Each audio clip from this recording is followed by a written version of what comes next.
sa masang Pilipino. Sa Metro Manila, ito ang DZXL 558 Radyo Trabaho, ang inyong gabay sa hanap buhay. Philippine Standard Time is exactly 3 o'clock in the afternoon. Handa ka na bang alamin ang kalagayan ng ating inang kalikasan? Pakinggan ang isang oras na makabuluhang talakayan tungkol sa ating kalikasan at ang mga usaping maiuugnay sa pagbabago ng klima. Alamin ang mga napapanahong solusyon sa pangangalaga sa ating inang kalikasan, ang mga pagbabago na mga nakagawian at pagkilos para maangkupan ang nagbabagong panahon. Ang mga ito iyong mapapakinggan dito sa Ang Tinig Klima. Halina't pakinggan ang Tinig Klima tuwing Biyernes ng hapon, alas 3 hanggang alas 4 ng hapon dito sa DZXL 558. Nagbabago ang panahon. Panahon na para magbago. Panahon na nga para magbago.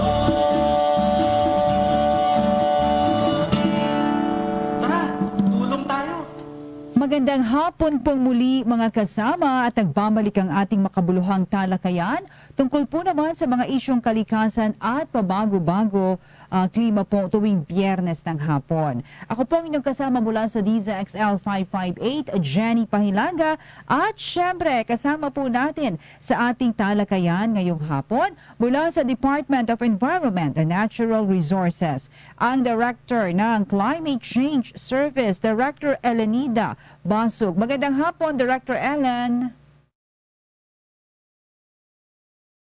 Hello po, Director Ellen. Magandang hapon po sa iyo. Magandang hapon po, Jenny, at sa mga kasama nating nakikinig ngayong hapon. Magandang hapon din, Jenny, at sa ating mga nakikinig ngayong hapon. Ako po ang inyong kasama mula sa DNR, mula sa Climate Change Service po, Director Ellen Basug. Para po sa mga kasamahan natin na ngayon pa lamang mapapakinggan ng ating programa, ang ating pong Ang Tinig Klima, isang programa na may layunin na bigyang linaw at ipaliwanag ang mga issue na may kinalaman sa kalikasan at ang pabago-bagong klima. Ang ating pong programa ay nagbibigay tuon din sa pangailangan ng attitude at culture change upang maiwasan ang tuluyang pagkasira ng ating kapaligiran at upang matugunan ang mga epekto na dulot ng pabago-bagong klima. Ika nga po ng ating kampanya, Climate Change Needs Behavior Change. Salamat po, Director Ellen. Kaya naman po lalong nagiging kaabang-abang ang bawat episode natin dahil sa napapanahong iusapin po issue tungkol sa ating kapaligiran na ating tinatalakay tuwing Biyernes ng hapon. At ngayong hapon po mga kasama, palibagong paksa po muli na may kinalaman naman sa pabago-bagong panahon ang ating tatalakayin. Ang ating pong tatalakayin ngayong hapon na may pamagat na Managing Urban Ecosystems and Climate Change. Director Ellen?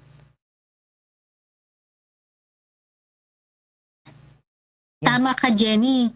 Ngayong hapon, mga kasama, ay aalamin natin mula sa ating mga panauhin kung ano nga ba ang tinatawag nating urban ecosystem.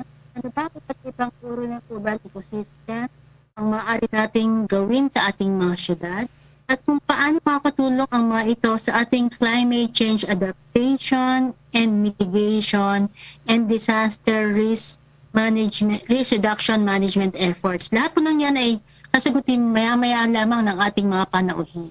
Opo, pero bago tayo magtungo po dyan, pakinggan po natin mga kasama si Director Ellen para po sa ating Balitang Klima. Balitang Klima.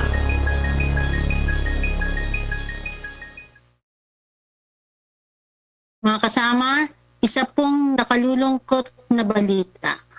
Ang 4,000-year-old po na Milne Ice Shelf ng Canada, ang huling intact ice shelf ng bansa sa hilagang kanluran ng gilid ng Ellesmere Island ay tuluyan na pong nag-collapse dahil sa global warming. Ayon po sa ice analyst ng Canadian Ice Service na si Adrian White, nakita sa satellite photos na 43% nito ang tuluyan ng bumigay at tuluyan ng humiwalay sa ice shelf.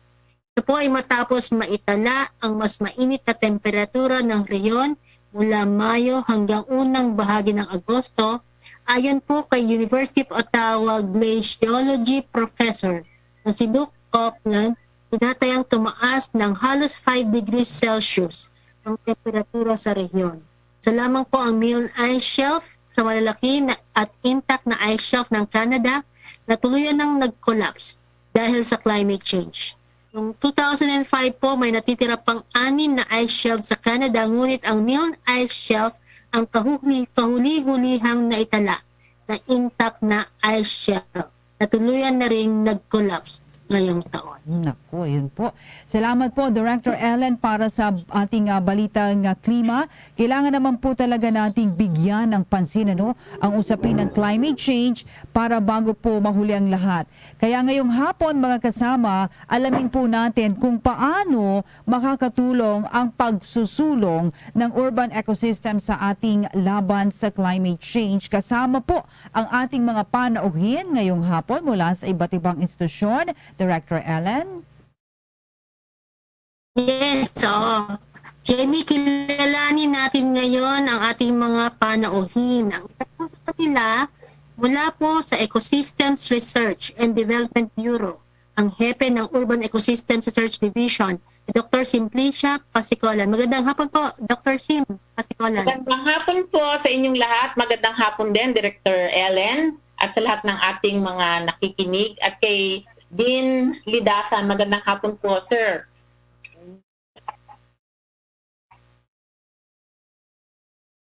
Yes po, Director Ellen. Okay. Magandang hapon na. Makakasama rin po natin ngayong hapon ang Dean, ang Dekano ng UP School of Urban and Regional Planning, si Dean Hossein Lidasan. Magandang hapon po, Dean Lidasan ng UPSRP, sir. Ako din po, Director Ellen. Magandang hapon din, Dr. Sim.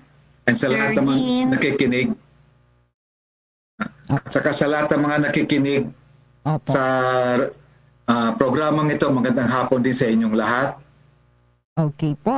Ayan, maraming salamat po at mga kasama. Kung meron po tayong katanungan tungkol... Narinig ba ako? Opo, naririnig po. Dean Lidasan. Kung meron po kayong katanungan tungkol sa ating paksa ngayong hapon, Narinig po. maaari po nyo ipadala sa ating Hello, phone. Jenny. Hello po. Ah. Hello po. Ayan, narinig po ako. Okay na po. Kung meron kayong katanungan, maaari po kayong tumawag sa aming number 8882-2376 at sasagutin po yan ang ating mga panauhin mamaya. Director Ellen? Yan, Director Ellen, go ahead po. At okay. So yan, sige po, tuloy na tayo. Bilang panimula po. Siguro, ang Opo. tanongin na natin ngayon, si Dr. Okay po. Tanongin na natin siya, no? Maaari po ba natin ipaliwanag, Dr. Sim, sa ating mga tagapakinig kung ano ang tinatawag nating urban ecosystems? Ano mang iba't ibang uri nito, Dr. Sim? As the word Dr. says, Sim? ang urban ecosystem, the definition ng ecosystem is the interaction of a biotic and biotic component. At dahil yun ay urban, may kasamang population, human population. So it is an interaction between natural environment at saka man-made environment. At saka ang interaction is not only affected by the natural environment, pero lumalaro din dito ang culture, ang behavior, ang politics, ang economics at social organization. So unlike the natural ecosystem, sa urban, merong urban jungle or high-rise buildings, may human habitation. As per noong 2017, pag ang population ay merong 1,000 in 1 square kilometer, it's considered urban. So, yun. So, sa Pilipinas, meron tayong 11 metropolitan areas, meron tayong 33 highly urbanized areas, at meron tayong 105 component cities. So, ang mga 51% ng population ng Pilipinas ay nakatira sa urban. Pero maliit lang yung kanyang land area, pero punong-puno ng tao. Yun po. Okay po. Director Allen? Hello, Director. Ayan pala, no? Opo. Sinasabi ni Dr. Sim, ang interacting natural and interacting human Urban. and natural systems na may urban jungle. Apo. At noong pong 2015, 51.2% po ang naitalang level ng urbanization sa bansa. Ibig sabihin po nito ay halos 51.73 milyong katao ang naninirahan sa mga barangay na classified as urban. Ngunit ayon sa risk analysis study na sinagawa noong 2015, mula sa 100 cities sa buong mundo na exposed sa natural hazard risk, 21 sa mga ito ay matatagpuan sa Pilipinas. Sa katunayan, 8 sa ating mga lungsod ay kasama sa 10 most at risk globally. Kasama na rito ang mga lungsod natin ng Tuguegarao, Lucena, Metro Manila, San Fernando, Cabanatuan, Batangas, San Carlos at Naga. Siguro tatanungin naman natin si Dean Ms. Dasan, paano po ba nakakatulong ang pagtatatag ng urban ecosystems sa pag-adapt ng mga syudad sa mga bantang dulot ng climate change? At sa kabilang banda, paano rin po makakatulong ang urban ecosystem sa ating mga tinatawag na mitigation efforts? Una-una, bago natin pag-usapan paano ma-address, intindihin muna natin anong ibig sabihin ng climate change. So nabanggit na kanina ni Director Ellen sa Canada dahil sa pag-init ng temperatura, pagtaas ng temperatura ng ating atmosphere, nawala na yung isang ice doon sa Canada. Alam natin dahil sa urbanisasyon, dumadami yung tinatawag natin na air pollution or to be exact, carbon emission na nagagaling sa ating mga industriya, sa ating mga sasakyan, at kung ano-ano pang urban activities na katulad ng commercialization, mixed use, etc. So dahil doon, umiinit yung ating temperatura at tumataas yung temperatura ng ating atmosphere and nagkakaroon ng pag-iinit ng panahon, pabago-bagong panahon, at ang higit nakakatakot, yung tinatawag natin ng mga habagat, mga typhoons, yung storm surge, etc. So, kung makikita na dun, kung napapakita sa inyong screen, makikita nyo na kung saan dun sa mga tawag ito sa Pilipinas, sa mga pula ang kulay, yun na hindi lang because of urbanization, dahil doon, significant na ang climate change. Ibig sabihin, yung carbon footprints ay masyadong mataas na. In fact, mga nabanggit ni Director Ellen kanina, yun na yung mga tinatawag nating mga hotspots. Na paano natin ma-address ang mga yon? Ang una-una, kailangan meron tayong tinatawag na environmentally sustainable development. Ibig sabihin, ngayon, itindihin na natin paano natin mabawasan yung pagtaas ng temperatura katulad ng tamang-tamang pagplano, pag-introduce sa mga smart cities, at mga halimbawa yung mga public transport na malinis ang technology, and pag-iiwas sa masyadong pagbibiyahe ng mga sasakyan. Yun lang po ang iba pang mga mga mitigating measures natin na tinatawag. Okay po. Director Ellen? Salamat po, Dean Lidasan, no? Marami pa ko idadagdag mamaya. Sige po. Salamat po, Dean. Sa katunayan nga po, bilang pagkilala sa mga kahalagahan ng natural ecosystems natin sa adaptation at mitigation strategies, ang tinatawag po nating Paris Agreement na tumatayong global framework sa pag-address ng impact sa climate change ay hinihikayat ang mga bansa na pagtibayin ang tinatawag nating resilience ng ating mga socio-economic at ecological system sa pamamagitan ng sustainable management ng ating likas na yaman. Yun din ang sinabi ni Tito Dason kanina. Maliban dito, ang ilang bansa na rin ang naghihikayat sa pag-i-invest ng tinatawag na resilient infrastructure bilang sagot sa lumalalang epekto ng climate change. Ilan sa mga investments na maaaring i-pursue ay tinatawag na green or blue infrastructure, ang nature-based solutions for disaster risk reduction, o kombinasyon nitong mga green-gray infrastructure o tinatawag na mga hybrid solutions.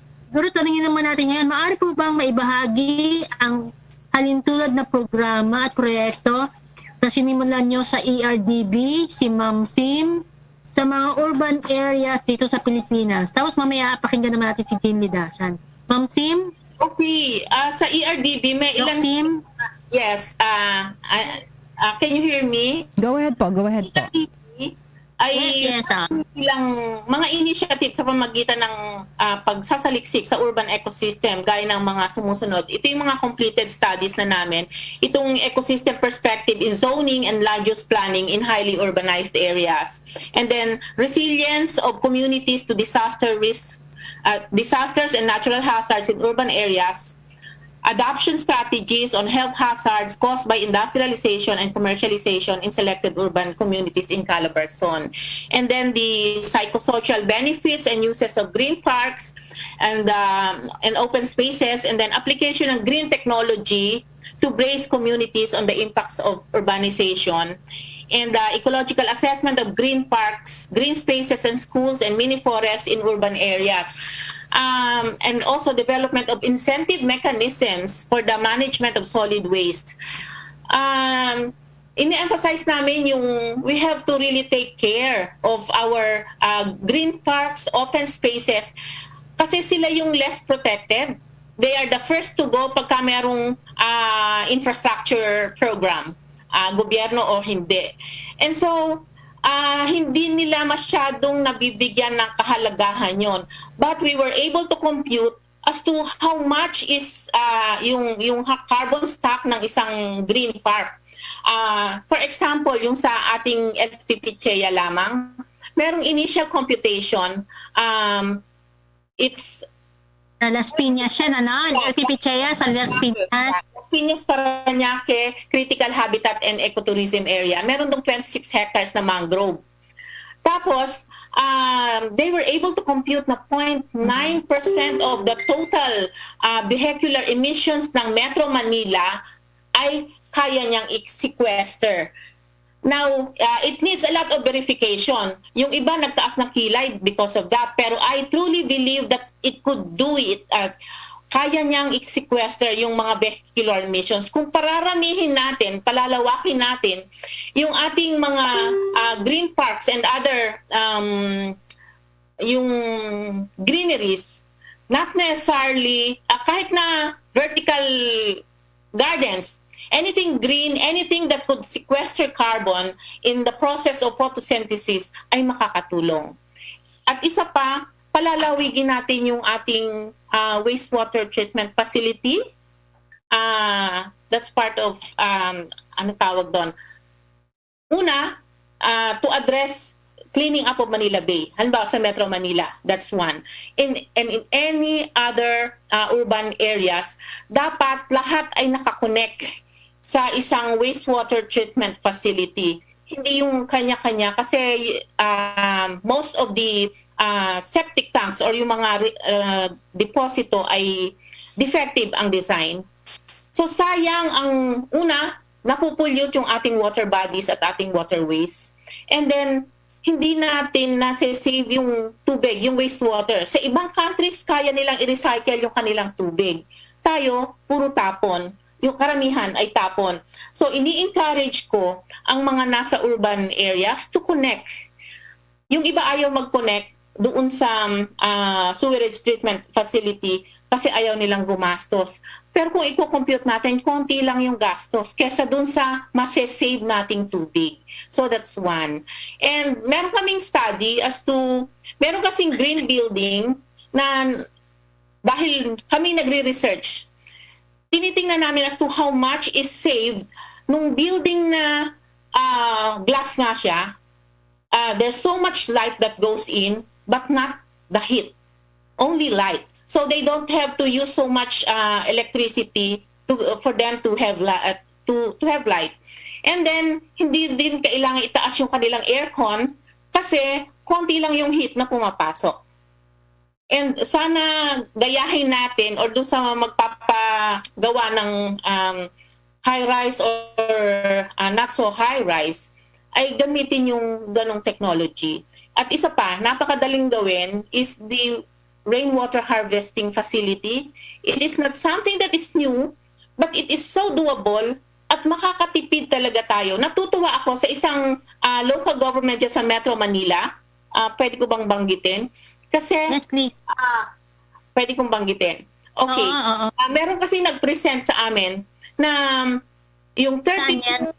sa Marikina City, sa 32 public schools, gumagamit ng tubig, pang flush, pang hugas ng kamay, yung gano'n, 32 public schools is being paid by the local government, by the city government. And they pay 11 million per annum. Yung gano'n. Pero, naglagay sila ng wastewater, rainwater harvesting facility. So yung tubig ulan, naiipon, na pang-flush, na panglilinis, na pangdidilig. And then after some time, from 11 million per annum, you know how much ang doon sa presentation nung guy from the municipio and from the city hall ay 500,000 na lang. Now, ang ang Manila Water, hindi ko alam, Manila Water ba o Manila Water has to send somebody doon sa schools to check. Bakit na lang naging 500,000? Ano ba yun? May jumper? May jumper bang gano'n sa tubig? And true enough, totoong because of the rain water harvesting facility, kalahating milyon na lang from the 11 million per annum na binabay. Ilang buwan yan? Per annum. Yeah, per annum. Ang laking tipid niya na. Ang laking tipid. Pwedeng gayahin, hindi ba? That is something doable, and it has to be emulated by other local governments as well, or private homes, or kahit sa mga high-rise buildings. Yun. Those are just some of what we have nasaliksik. Dahil nagsasaliksik kami, and we provide information na para sa policymakers. It has to be substantiated by hard science, di ba?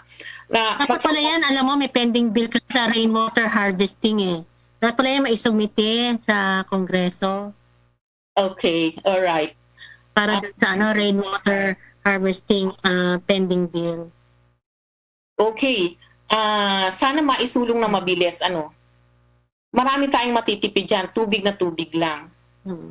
So that makakatulong. So that the stormwater will no longer be wastewater. Kundi something na very useful. Like for domestic use, mga ganon. Yan. Panghugas, pangdilig. Din kayo po, ano po ang inyong may dadagdag? Yung nabanggit ni Dr. Sim ay more on the micro strategies. Okay. Pagdating naman sa planning o sa tinatawag natin na urban planning, una-una yung framework na tinatawag namin, yung mga nabanggit ni Dr. Sim ay kasama doon, yun ang mag-guide. So yung tinatawag natin na environmentally sustainable development.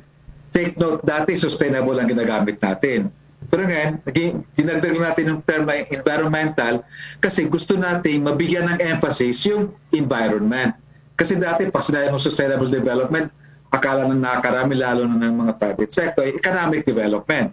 Pag economic development, ang ibig sabihin, more infrastructure. Tama yung nabanggit ni kanina na, di ba, infrastructure ay isa sa magiging balakid natin sa pagganda ng ating environment, pero kailangan din natin sila. Kaya ang term na ginagamit namin ay how to address the impacts of katulad ng climate change. Nabanggit na yung tungkol sa infrastructure para makatulong, yung term na critical infrastructure. Ibig sabihin, siguraduhin natin yung ating mga infrastruktura ay kakayanin yung manifestations ng halimbawa climate change, kung idagdag natin ng lindol, etc. Now, pagdating naman sa climate change, yung nabanggit about mga green developments.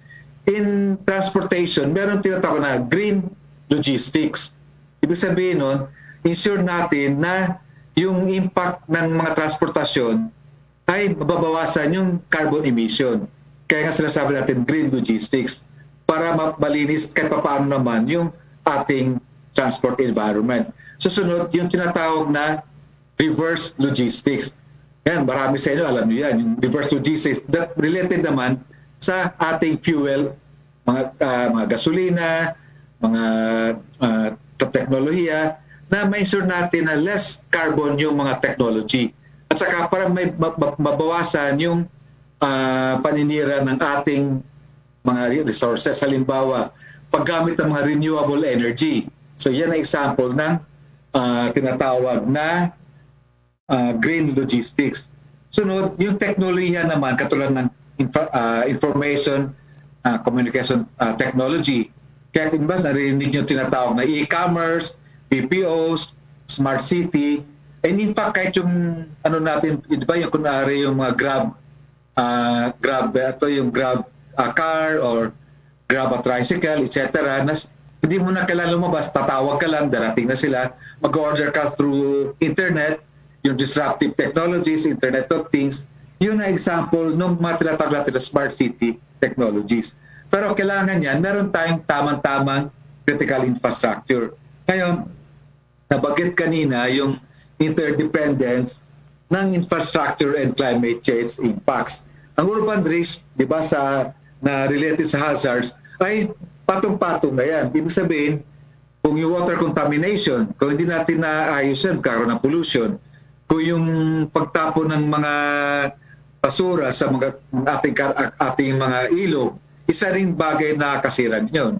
Tapos kunwari, yung coal o yung uling, kung hindi natin yung mass usage, pag hindi natin i-control yun, kakaroon naman tayo ng greenhouse effect, kakaroon ng high carbon emission. So dapat natin suportahan yung tinatawag na low carbon society.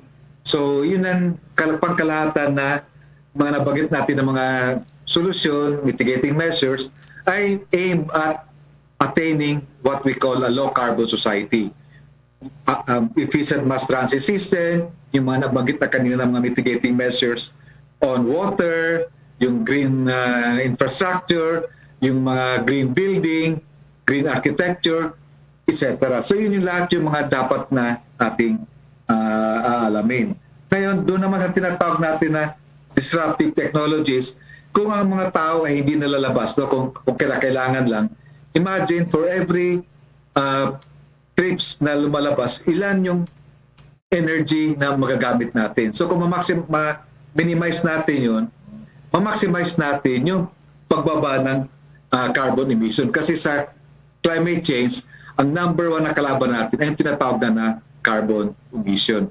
Na tumataas yung tinatawag naman na carbon footprints. Siguro doon muna ako, baka may iba pang gusto magsalita. Then, Opo. Salamat. Okay po. Salamat po, Dean Lidasan. Dahil na rin po sa global crisis sa dulot ng COVID-19, magiging matunog po ang panawagan po na hindi lamang dito sa Pilipinas, kundi sa buong mundo ang pagsusulong ng green recovery bilang new and better normal. Ika nga po nila ang ating hinaharap, kabilang po rito sa ating mga kakayahang labanan ang pandemya ay nakasalalay sa ating pagsisikap na protektahan ang ating po namang kapaligiran at labanan ang pabago-bago ng klima. Meron po ba tayong mga proposals para sa green recovery plan ng urban area sa ating bansa ngayong tayo po ay nahaharap sa pandemya? Ano po ba ang mahalagang sangkap na dapat alamin po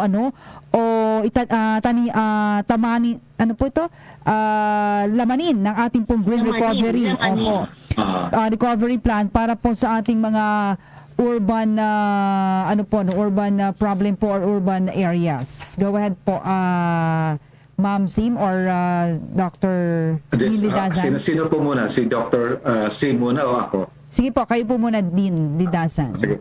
Una-una, malapit ito kila Director Ellen and Dr. Sim. Pinaka-basic muna natin ngayon, yung tinatawag na forest land use planning. Ibig sabihin, kasi matagal na ito dapat na programa ng DNR. Hindi ko lang alam kung bakit di masulong-sulong, pero ito kasi critical dahil una-una, pag inuna natin yung tinatawag na forest land use planning, malalaman natin ano yung mga dapat huwag na tayong maglagay ng urbanisasyon, huwag tayong maglagay ng development. Yun ay i-reserve natin para sa open space. Yun ay malaking tulong sa tinatawag natin na hindi lang kalabanin ng climate change, pati rin sa pandemya. Kasi alam naman natin ang mga viruses come from bacteria or nandun sa mga watershed na hindi natin napasukan. Kung ma-preserve natin yun, hindi ilalabas yung mga viruses according to some studies. Then pangalawa, yung tinatawag na adaptation. Adaptation strategies, nabanggit na kanina ni Dr. Sim yung isa. And then pangatlo, yung tinatawag na relocation and industrial restructuring ng mga urban areas. Anong ibig sabihin nun? Sa amin, meron kayong mga joke, sabi namin na we spread the urban problem. Ilipat natin ganyan, balik probinsya, etc. Pero hindi ganun kadali. Siyempre may tamang planning. Now, kung focus naman tayo sa pandemya or COVID-19, ang isang nakakaligtan natin ngayon, yung tinatawag na humanitarian logistics. Kasi dati, ang humanitarian logistics natin, nakafocus lang in addressing DRRM. Diba? Pero ngayon, hindi lang DRRM ang problema natin, o disasters, natural disasters, kundi pati pandemya, di ba? So, yung kunwari, yung mga dati natin, mga urban evacuation centers, what if maging resilient din sila, lagyan natin din yung mga facilities katulad ng mga quarantine. Pero pag wala naman pandemya, magagamit din sila for other purposes. Yun ang mga example ng mga infrastructure adaptations or resilient. Second, planning for likely increase in energy. Nabanggit na kanina yung rainwater harvesting, water conservation. Sunod, mga strategies, medyo nagkamali ata tayo noong una. Akala natin na pandemic, parang natural disasters. Nabigyan tayo ng sardinas, etc. Hindi pala dapat ganon. Dapat sana, ang ginawa natin, huwag mo na lumabas yung mga tao, and then instead of mga sardinas, siguro yung mga food vouchers or food coupons na pwede nilang gamitin para mabili sa mga selected na mga food centers or binabalik yung mga kadiwa. So yun mga examples na pwede natin tingnan. Pangatlo, kung pwede pa akong magsalita, pagdating naman sa public transport. Kasi alam natin na kung di tayo gagalaw, maapektuhan din ang ating ekonomiya. So kailangan din natin pagtunan din ng pansin, how can people go to their works? Kasi hindi naman lahat work from home lang. Kailangan nila pumunta sa kanilang industries, etc. So, anong gagawin? Di siyempre, magkakaroon ng mga protocols. Anong impact nun? Siyempre, magkakaroon ng gastusin para ma-address yung protocols. So, kung baga sa economic assessment, economic analysis, doon sa tinatawag na FIRR, Financial Internal Rate of Revenue, Rate of Return, bigyan natin ng costing yung pagiging resilient ng ating infrastruktura laban sa pandemics. Halimbawa, kunwari dati, yung sasakyan, kunwari isang jeepney, although malapit na phase out, sabihin natin 20, ngayon nagiging 10 na lang. Siyempre, para maging 10 lang, ayusin natin yung struktura ng jeepney or ng bus. So, may gastos yun. So, dapat mabigyan. Pero, paano kung sinong gagastos nun? Siguro, bumigyan tayo ng subsidy. Diba? Subsidy yan. Katulad ng ating pag-subsidize ang ating MRT system. Bakit natin sila subsidize sa MRT system? Kasi pag walang subsidy, mahal ang pamasahe. Dahil mahal mag-develop ng mass transit system. Ganon din, kung i-address natin ang pandemics, siyempre it entails cost din. So yan, tama si Doc Sim kanina, kung ano man ang ating mga strategies, dapat meron tayong responsive na mga studies. Ang problema, pag pandemics, kailangan mabilisan na studies. Ayun lang po muna ngayon. Okay po. Si Ma'am Doc Sim po. Okay. Salamat po dyan, no? Doon sa green recovery plan, idadagdag ko doon sa mga nasabi ni Dean Lidasan, yung sa food security naman, come up with an edible landscaping sa mga urban backyards or greening of your veranda. Kahit nakatira ka sa high-rise, you can still yung plant sa paso ng mga herbs and spices, or you Urban can gardens. Yeah, you can grow your own gulay. So you don't have to go out to buy your veggies, yung ganon. Tapos isa pa, yung ating yung part ng green recovery is accordingly, kaya kumalat itong pandemya dahil ang pinanggalingan ay wildlife. Baka kasi hindi na alagaan yung tirahan ng wildlife, yung habitat. So we might as well take care of the habitat ng life para hindi siya okay, there are masasabing nasa bundok lang nasa forest lang. There are also wildlife species na nasa urban. Okay, yung mga remnants. There are a lot of birds na nasa Metro Manila na it used to be their habitat. Kaya lang na displace na sila. So, we have to provide a safe place for them as well. So, saan? Sa green parks, sa open spaces na laging nanganganib to go in favor of infrastructure development. So ganun, dapat do sa comprehensive land use plan, pagka sinabing ito yung green park na LGU managed, it really has to be protected. It has to be Yung mga managed. open spaces. Yeah, and open and green spaces, yung ganon. So hindi siya disposable area na dahil wala ng space ay ito na dahil parang siya yung available. We have to consider a lot of things as well. Yung nabanggit ko nga, providing habitat for our wildlife. That's one. Also, nabanggit ko na yung wastewater treatment facility. And we're doing bioremediation ng ibang polluted waterways to address pollution. So, meron kaming, we have a research doon sa how much yung heavy metal is being absorbed by bamboo species na pwedeng itanim not only for land bank, river bank stabilization, but for sequestering heavy metals as well. At napaka-promising nung result. Hindi pa tapos yung study. It's hanggang early 2021 yon, pero it's a promising study ng isa sa mga research and development extension centers namin do sa Metro Manila, sa yung Toxic and Hazardous Waste Research and Development Extension Center. So that's one. Natutuwa ako kasi sa Los Baños po kasi nagyayabang na ako. Kami ay carbon neutral. Yehey. Lalo na nung may pandemya, walang masyadong tumatakbong sasakyan. Kaya walang masyadong vehicular emissions. Hindi yun ang ideal. Hindi yun yung normal, hindi ba? Hindi yun ang normal. Pero that is something that is very much welcome. Now, ang iniisip ko,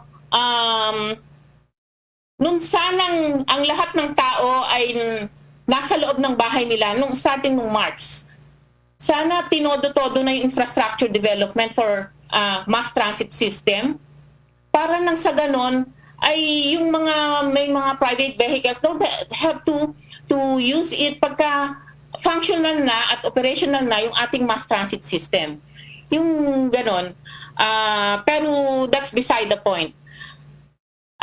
So Director Ellen, for the green recovery plan, ini-emphasize ko talaga yung urban gardening. Be it in your high-rise condo or doon sa vacant lot sa inyong subdivision, pwedeng magtanim.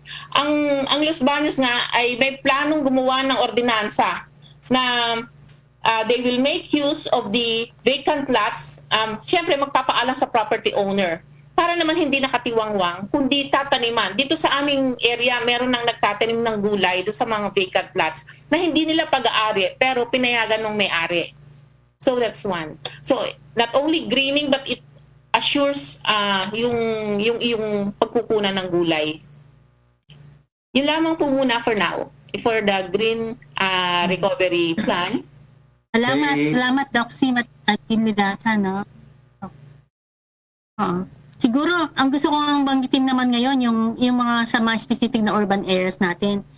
Sa katunayan po kasi, kasama sa cluster roadmap ng Cabinet Cluster on Climate Change Adaptation, Mitigation at Disaster Risk Reduction na inadapt noong 2018, ang mga priority areas tulad ng mga 4 major urban centers ng bansa ang Metro Manila, ang Cebu, ang Iloilo at ang Davao. Yan lamang sa mga panganib na maaaring kaharapin ng mga major urban centers na ito ay ang mga tinatawag na mapaminsalang baha na pagdulot ng rise, ang storm surge, pagbuho ng lupa at iba pa.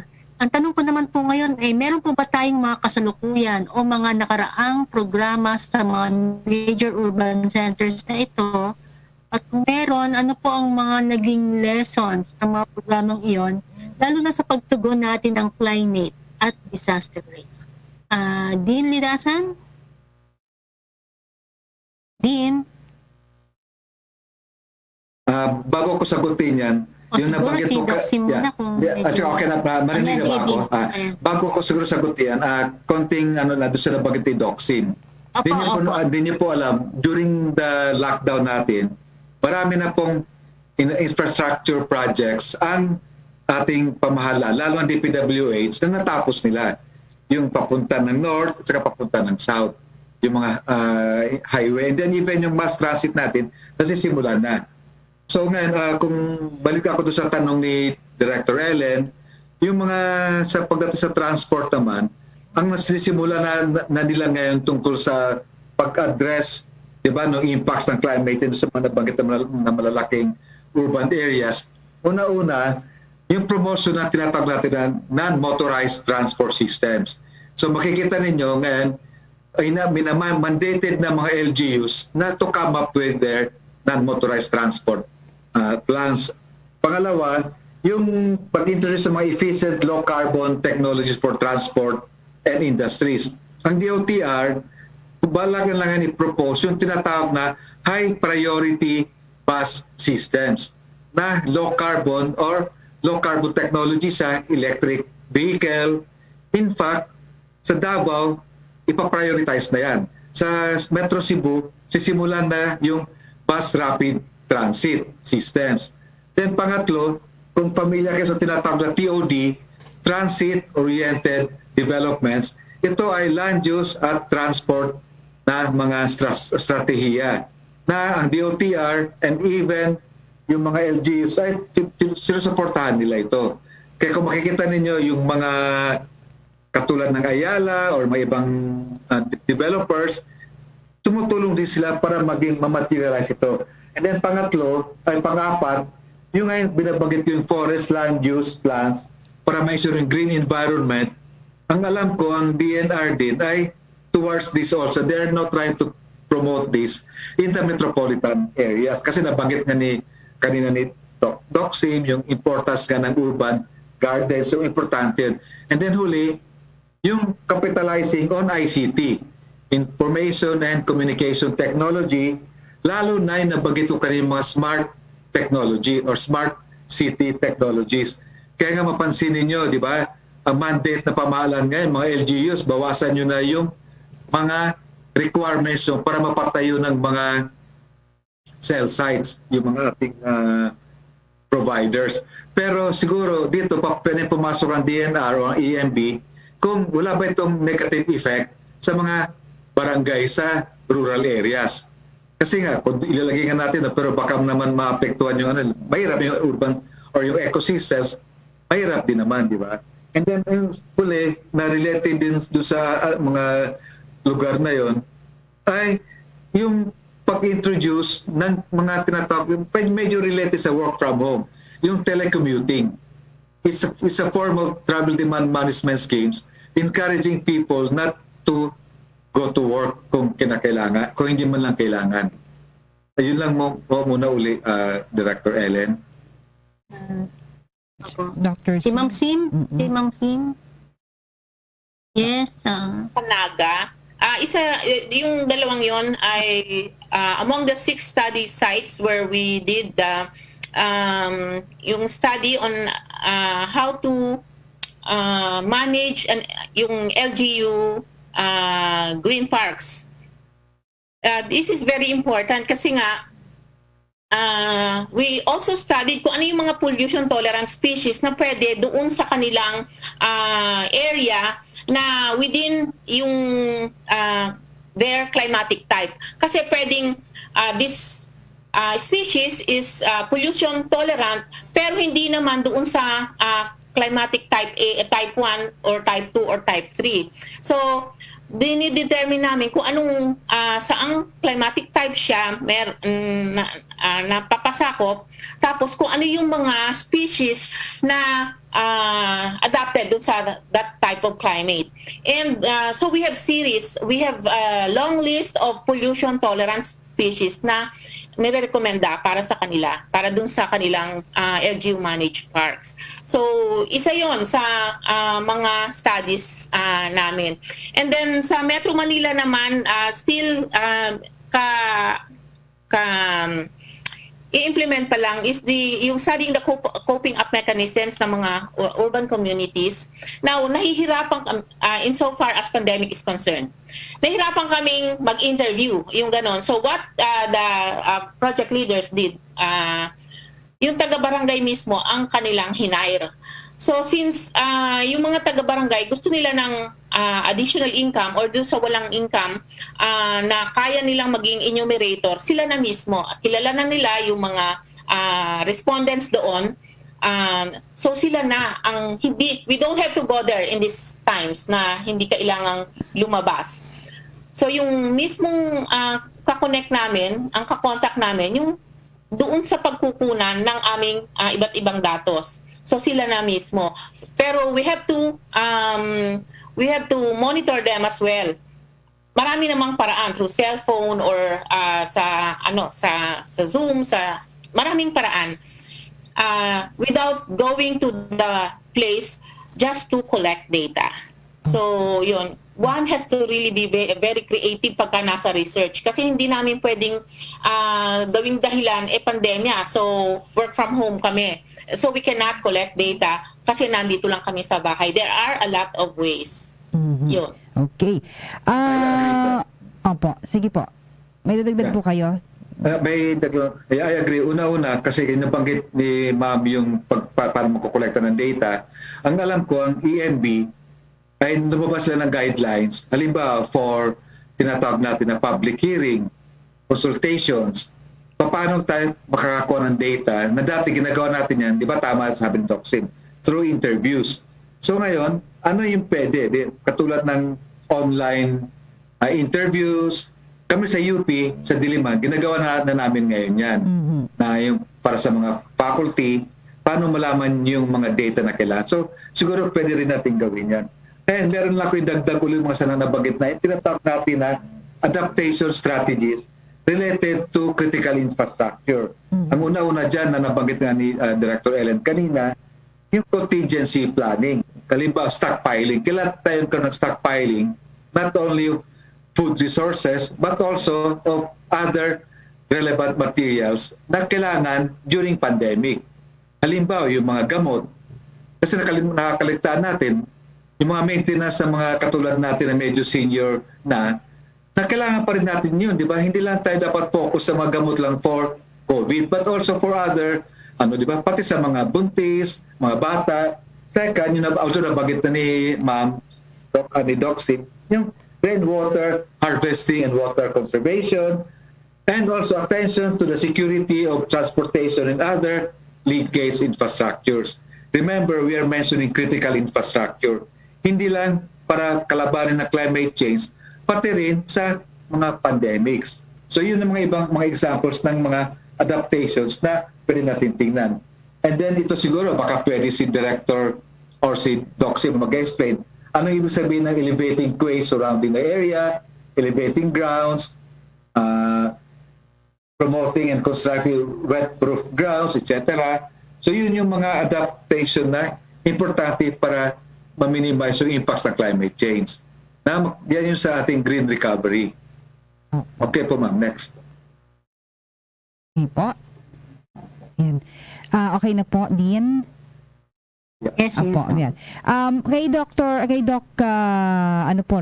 Sim, ang ERDB po ay merong Urban Ecosystem Research Division. Maaari niyo bang ibahagi po sa amin ang mga layunin at programa ng division po na ito? The program is promoting ecosystem health Mhm. of urban ecosystem. And we have three sub-programs addressing the settlements and communities, and then the industrial and commercial zones, and then the green parks and green spaces. So yung tatlong sub-programs na yon, doon kami gumagawa ng research and development. Now, yung pinaka-division acts as clearinghouse ng lahat ng researches on urban-related. Kasi ang mga nag-i-implement ng aming research ay ang research centers namin, yun ang aming, meron pa silang area of excellence. So for the Toxic and Hazardous Waste Research, Development and Extension Center, so sila yung nag-i-implement ng mga na-formulate na R&D proposals. So ang main function namin is clearinghouse. Okay. And we also do monitor and evaluate yung mga kinoconduct na researches sa field. And then we have the Urban and Biodiversity Research Development and Extension Center na nasa Pagbilao, Quezon. Pero ang coverage nito ng mga research centers, depende sa kanilang area of excellence, is nationwide. So hindi lang by region. It's nationwide. So yun po ang function ng Urban Ecosystem Research Division. Okay po. Director Ellen? Ayan, salamat po, Doc Sim, ano? Ngayon naman, pakinggan natin si Dean Lidasan. Maliban po sa pag-offer ng UP School of Urban and Regional Planning ng regular graduate and training programs, nabanggit nyo kanina, ano po sa pagsusulong ng urban ecosystem sa bansa, ano po ang nakikita nyong papel ng akademya sa mga inisyatibang ito? Una-una, ang papel ng akademiya, katulad na bagit ni Doc Sim kanina, kami naman yung nagpo-provide ng research na particularly tingnan ano kaya yung mga theories or mga kumbaga sa planning tools or methodologies na pwede pang magamit halimbawa nila Doc Sim or ng mga transport planners para masiguruhan natin na ma-address natin yung impacts of any adverse effects sa ating ecosystem or urban ecosystems.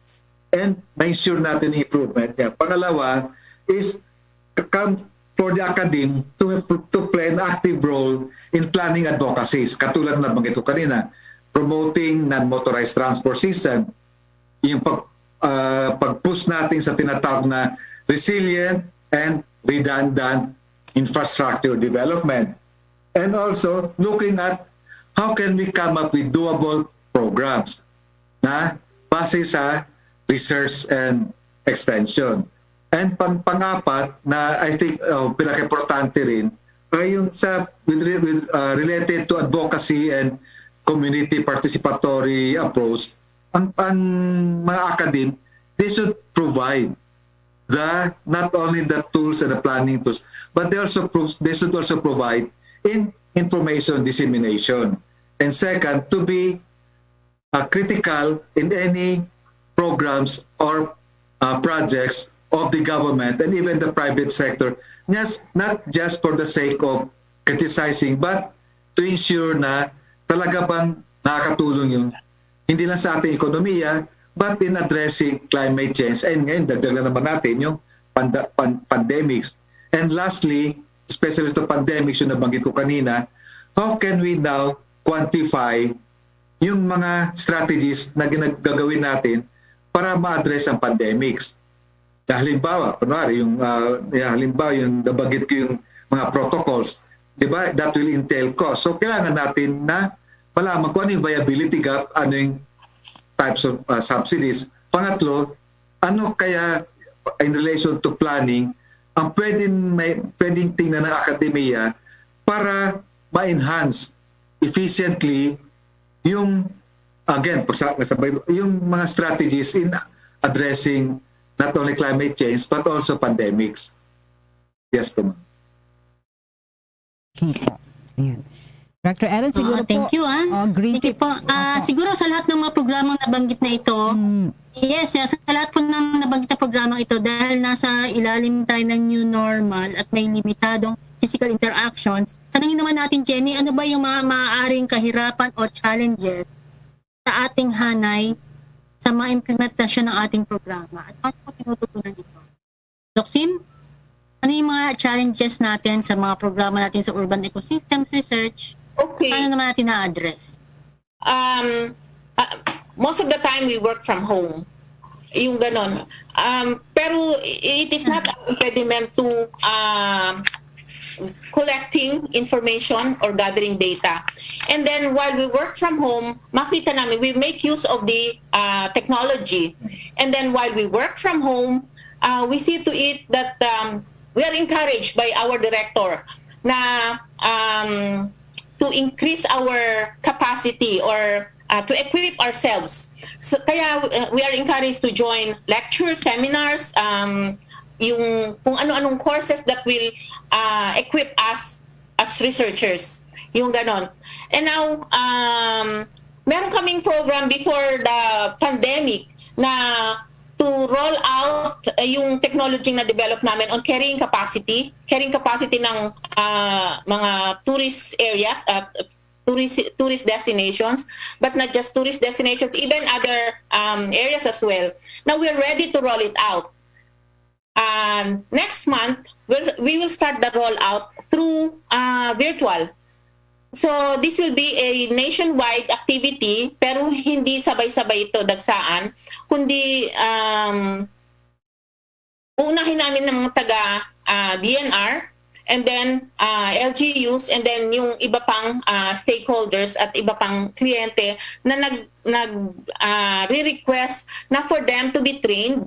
So hindi naman balakid ang pandemic sa pag-provide ng training sa kanila on how to conduct carrying capacity nung kanilang area.